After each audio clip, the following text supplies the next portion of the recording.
Welcome to The Timeless Mind, your fast track to life-changing wisdom from the world's most powerful books. If you crave the timeless lessons of the greatest minds but don't have hours to spare, well, you're in the right place. This is Series 2, Episode 9, The Path of Balance, exploring the Tao Te Ching. Let's dive right in.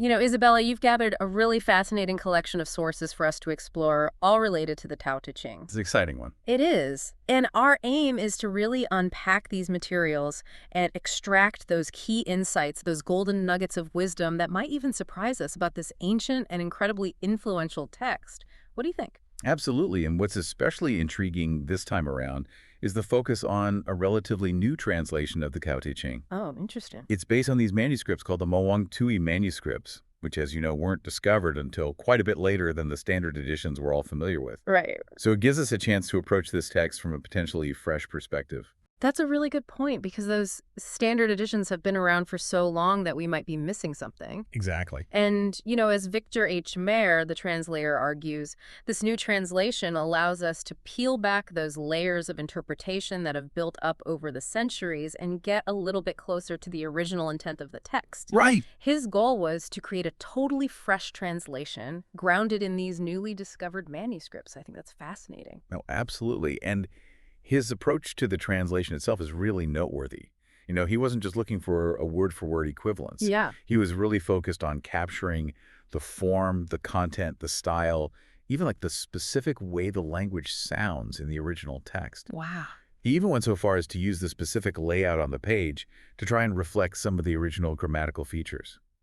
It really makes you think about all the things that might get lost in translation when we just focus on the literal meaning. It does. You think about all those subtle cues and nuances that are embedded in the original form that we might just miss completely. Precisely. So there's this one translation choice that Mayer makes that really stood out to me, and it was his decision to translate the word tes as integrity.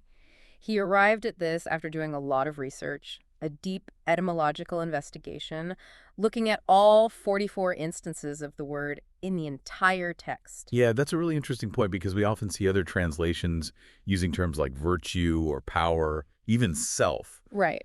But Mayer makes a very compelling argument for integrity as being the most consistent and fitting translation throughout the entire text. I can see that. Because he sees it as encompassing the whole person, their moral compass. Yeah. But not necessarily in a purely moralistic sense. It's more about understanding a fundamental wholeness within an individual. Yeah. And that really resonates with some of the paradoxes we see within the Tao Te Ching. Right. It's less about judging and more about just trying to understand the nature of being. It's a good distinction. It moves away from that purely moralistic reading that we sometimes see. Right, precisely. Now, before we jump into the core ideas, I just want to mention one more thing about the translation itself.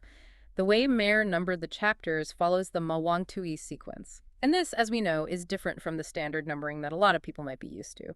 But don't worry, he helpfully includes the corresponding standard chapter numbers in parentheses. So that's a really nice way to bridge the gap for anyone who's already familiar with other editions. That's a good point.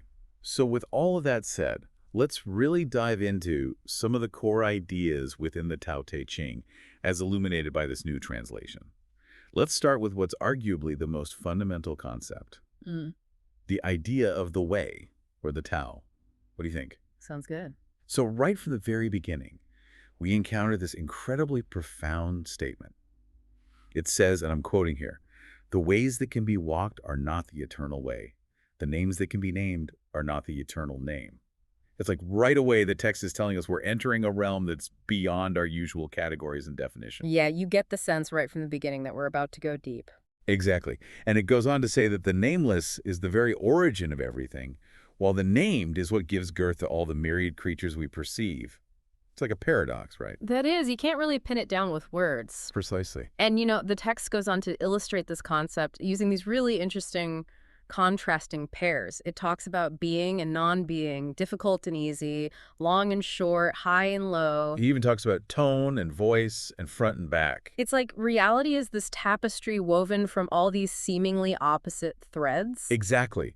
And what's so important here isn't just that these opposites exist, but that they actually depend on each other. Yeah. They don't exist in isolation. They give rise to and complete each other. This idea of interconnectedness is fundamental to understanding the Tao. It really is. So how does the sage, this enlightened individual, navigate this reality full of opposites? Well, the text says that the sage dwells in affairs of non-action, which sounds a little bit odd. It does. And they carry out this doctrine without words, which is very mysterious. So they are acting, but in a way that doesn't involve striving or forcing things. Right. It's about achieving things without fixating on the outcome. Not seeking recognition, not trying to control everything. Precisely. And, I found it really interesting how Mayer connected the word Tao back to its Proto-Indo-European roots. Oh, tell me about that. He links it to the words drog, which means to run along, and dorg, which means way or movement. Wow. And he even points out that there are related words like the Russian word doroga for road. And then we see all this imagery of valleys in the Tao Te Ching. That's fascinating. Yeah, it makes you think about the Tao not just as some abstract philosophical concept, but as something much more experiential, something that we can feel. Yeah, like a path we're walking on, a journey we're all taking. Exactly. And that valley imagery really reinforces this idea of the Tao as this receptive force that yields. Think about it. Water flowing effortlessly to the lowest point.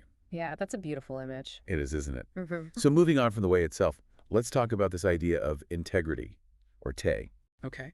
The text presents this really fascinating contrast between what it calls superior and inferior integrity. Oh, interesting. It sort of turns our conventional understanding of integrity on its head. Okay, tell me more about this. So it says that the person who has superior integrity doesn't really insist upon it, and precisely because of that, they embody it naturally.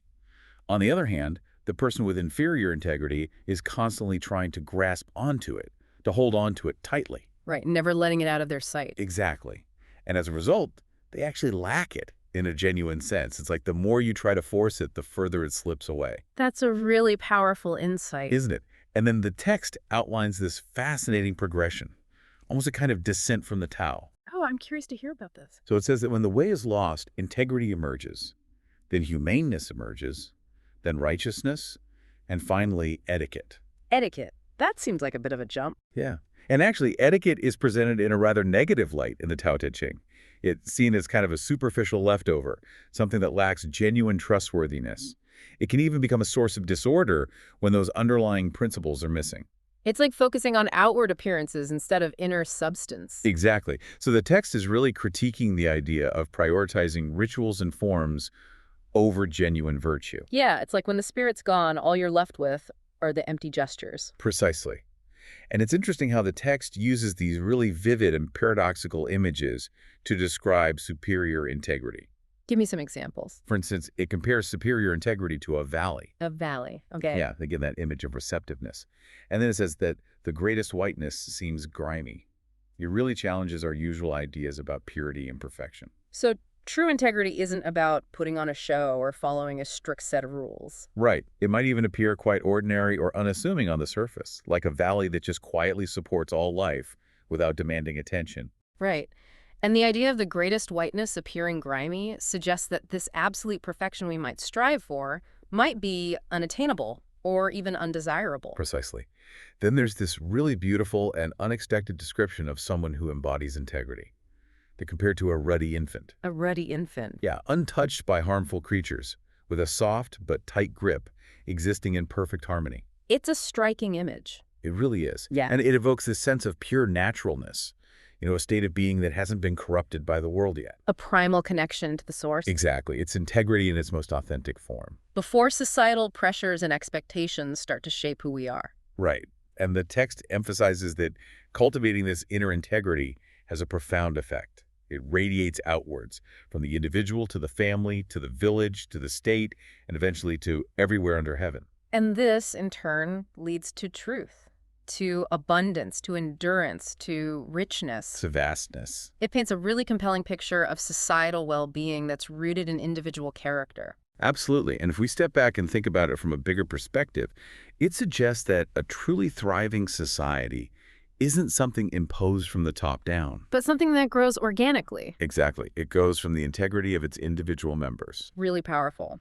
So let's move on now to another cornerstone of the Tao Te Ching, the concept of non-action, or wu wei. Okay, We touched on this briefly when we talked about the sage, but let's dive a little deeper. let's go ahead. So, as we said before, the person of superior integrity takes no action and has no purpose for acting.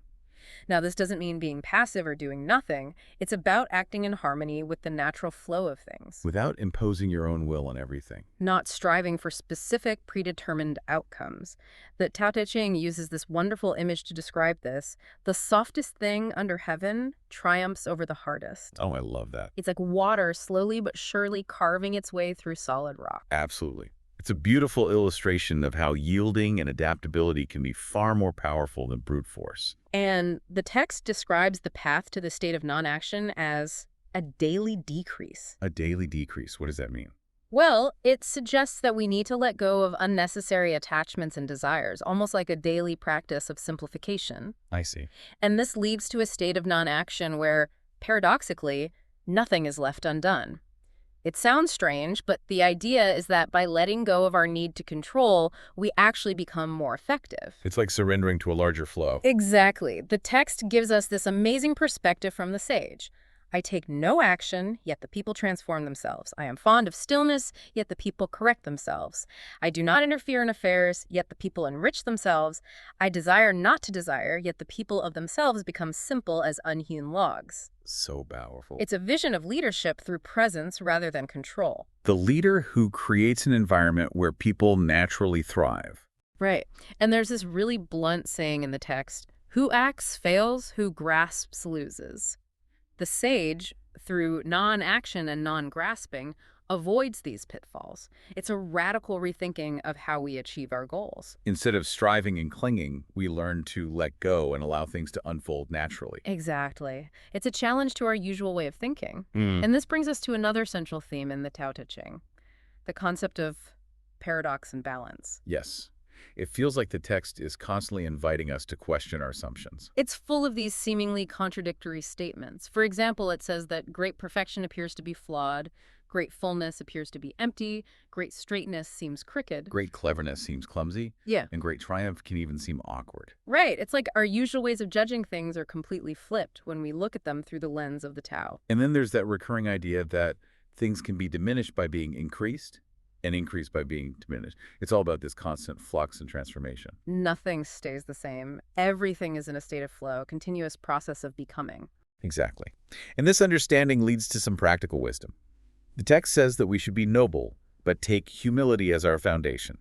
Be exalted, but maintain modesty. Don't get too caught up in seeking praise. Right. Or become rigid and inflexible. There's this great image, don't be jingling as jade nor stolid as stone. Be adaptable, be present, but don't be showy or brittle.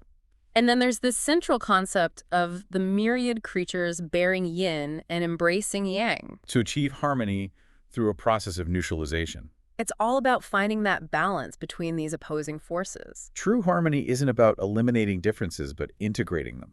And finally, there's that insightful, albeit a little sobering, observation. Disaster is whereon good fortune depends, and good fortune is where disaster lurks. It's a reminder that everything is interconnected and that things can change in an instant. So we should never become complacent, nor should we give in to despair. Be vigilant, but also adaptable. Exactly. So let's shift our attention now to the figure of the sage as depicted in the Tao Te Ching. And let's look at the principles of leadership that flow from their understanding of the way. What do you think? Sound good. So, the sage is described as someone who doesn't cling to their own personal opinions or desires. Instead, they see the needs of the people as their own. Their leadership is rooted in empathy and a deep sense of connection. And this leads them to treat everyone equally, regardless of whether they're considered good or not good. Right, and they're sincere to both the sincere and insincere. It's a radical kind of inclusivity. It is. And the text says that the sage bemuddles his mind for the sake of all. What a fascinating phrase. It is. It might seem counterintuitive, but the result is that the people experience a kind of simple joy, chuckling like children. It suggests a return to a more natural state of being. A state of ease. Right. Then there's this fascinating description of the ideal ruler. The text says that the best ruler is the one whose subjects barely know they exist. A stark contrast to rulers who inspire love, fear, or hatred. Exactly. It really makes you think about what true leadership means. It's not about being in the spotlight all the time. Right, and it's all about letting go of the need to control. The text compares ruling a large kingdom to cooking a small fish. Minimal interference is key. Right, don't overcook it. Finally, the Tao Te Ching talks about the sage's three treasures: compassion, frugality, and not presuming to be ahead of everyone else. These are the core virtues of a true leader. And they might seem simple, but they're incredibly powerful. Compassion leads to care for the people, Frugality ensures that resources are used wisely. and humility prevents arrogance and conflict. It's a beautiful model for leadership. Now, before we wrap up, let's briefly touch on the connections that Victor Mayer highlights between the Tao Te Ching and other ancient traditions. Oh yeah, it's fascinating to see how these ideas resonate across different cultures. Right. So Mayer, having studied both the Tao Te Ching and the Bhagavad Gita in their original languages, argues that there's a close relationship between these two texts. An intimate relationship, he calls it. Exactly. And he points to some interesting parallels between Indian yoga and Chinese Taoism. Like two sides of the same coin. Precisely. There are shared images, like the metaphor of a mirror covered in dust, which needs to be cleaned to reflect clearly. And there's similar advice on controlling the breath. Which suggests a shared understanding of the importance of regulating the vital energy or life force that flows through us. Right. And there are even linguistic connections. For example, the Chinese concept of qi is related to the Sanskrit word prana, the Greek word pneuma, the Latin word spiritus, and even the Hebrew word ruach. It's amazing to see these connections across cultures and languages.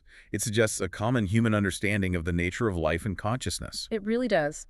So to sum up our deep dive into the Tao Te Ching, we've explored this fundamental concept of the way, The subtle power of integrity, the effectiveness of non-action, the constant interplay of paradox and balance, and the wisdom of the sage as a model for leadership. all through this fresh new translation based on the Mawam Tui manuscripts. This translation really gives us a valuable opportunity to re-engage with this timeless text and maybe understand its original essence a little bit better. Absolutely.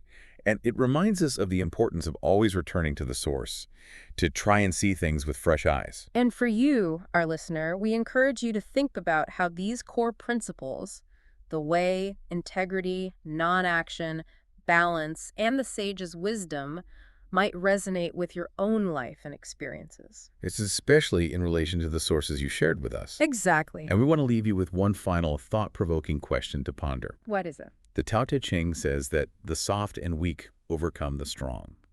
How might this seemingly paradoxical statement change the way you view power and influence in the world? We encourage you to explore this and all the other profound ideas presented in this amazing text. Thanks for joining us on this deep dive into the Tao Te Ching. Until next time, keep seeking that timeless wisdom. And may your mind always be open to new possibilities.